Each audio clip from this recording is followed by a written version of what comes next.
Hey, I'm Brian Jones, and welcome to College Football This Week, brought to you by Nissan. Nissan's Go Rogue year-end event is taking the Galaxy by storm. Get in today for special Black Friday savings on the new 2017 Rogue and the rest of the Nissan lineup. Take on any Galaxy and take off in a Rogue.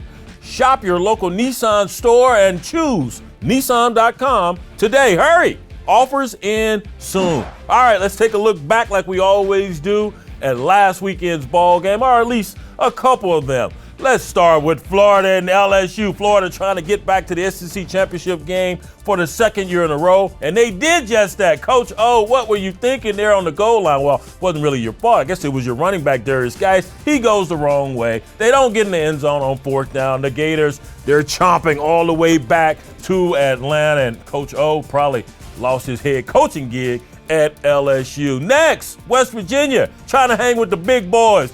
They're porch puppies taking on big bad Oklahoma. Oklahoma showed up and showed out. Baker Mayfield accounted for 4 touchdowns. Those running backs, Perine and Mixon, they got in the mix as far as getting in the end zone. And D.D. Westbrook, somebody please cover this dude. I know it's hard, but cover him. How about all 11 guys on defense? You just focus on Westbrook. Let the other guys do what they do, right? Hey, West Virginia, maybe next year, but you prove you're not ready to hang with the big dogs. And last but not least, in our review, my Texas Longhorns. Are you kidding me? You were favored by 3 touchdowns versus Kansas. Kansas hadn't beaten an FBS school in like 23 games, and yet you go and lose to Kansas? I'm talking about Kansas. Dorothy, really? Come on, Coach Strong. Whew, it's hard to defend that, baby. I've carried the water for you. We may be at the end of it for Texas Strong at the University of Texas. All right, we took a look backwards. Let's look forward. We got some big rivalry games on the docket. Let's start with the Apple Cup. Yeah, it means something once again. Washington, they got that bad taste out of their mouth after USC dominated them. They went and dominated Arizona State, taking on Washington State that lost at Colorado. How about the Buffs? But it's about Washington State. Going into that game, they were tops in the Pac-12. In third down conversions. They were converting like 50-60% of their third downs. They only converted 26%. That was some defense that the Buffs put on them. The Pac-12's number 1 pass defense. Well, Washington, they are going to come to Pullman with the conference's number 2 pass defense. And I think Washington, they get their rivals. Washington State should be a good ball game. If Washington can run the ball, they can have a good afternoon. But watch this, folks. The Cougars, they're pretty good at stopping the run. They lead the Pac-12 in rush defense. But I'm going with the Huskies. Next on the docket, we've got the Iron Bowl. Alabama, yes, they're already going to Atlanta to play for another conference championship, but they got to deal with their arch rivals. Auburn running the rock. Much better this week, over 400 yards rushing versus Alabama A&M. But that ain't Alabama. They only give up 69 yards on the ground. And Auburn is averaging over 300 yards on the ground. They won't even get anywhere close to that because they're one-dimensional. You got to be able to pass the rock. And we're talking about the 103 pass offense in the nation in terms of the Auburn Tigers. That won't get it done. They're at Tuscaloosa.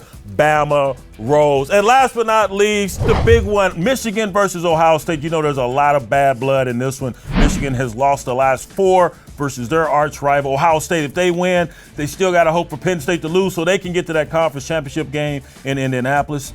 Michigan, just win and you're in the conference championship game. Probably a rematch versus Wisconsin, the team they beat earlier this year, and Ann Arbor. But you got to stop Curtis Samuel if you're the Wolverines defense. He's the only guy in the NCAA FBS division that has over 600 yards receiving and 600 yards rushing. This guy's dynamite. And do you know he's from Brooklyn? I didn't even know they played high school football in Brooklyn. Are you kidding me? But I'm going to take Michigan in this one, folks. I think Michigan can win the line of scrimmage. They get some good quarterback play from John O'Corn to look better in the second half of the game last week in Michigan's victory over Indiana. I think they can stop their arch rivals, the Buckeyes. So those are my picks. Now, it's Thanksgiving week, so we got to talk about food, right? Hey, other than that fried turkey, the 3 sides I've got to have. I got to have me some sweet potato casserole.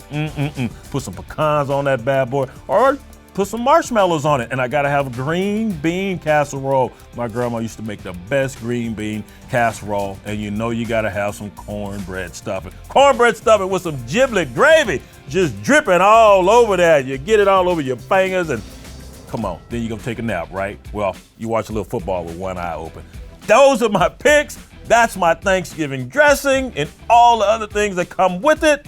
And you know what? Nissan's Go Rogue year-end event is taking the Galaxy by storm. Get in today for special Black Friday savings on the new 2017 Rogue and the rest of the Nissan lineup. Take on any Galaxy and take off in a Rogue. Shop your local Nissan store and choose Nissan.com today. Hurry! Offers end soon. Hey, that's all I got for college football this week, brought to you by Nissan. Hope everyone out there has a happy Thanksgiving. We'll see you next week.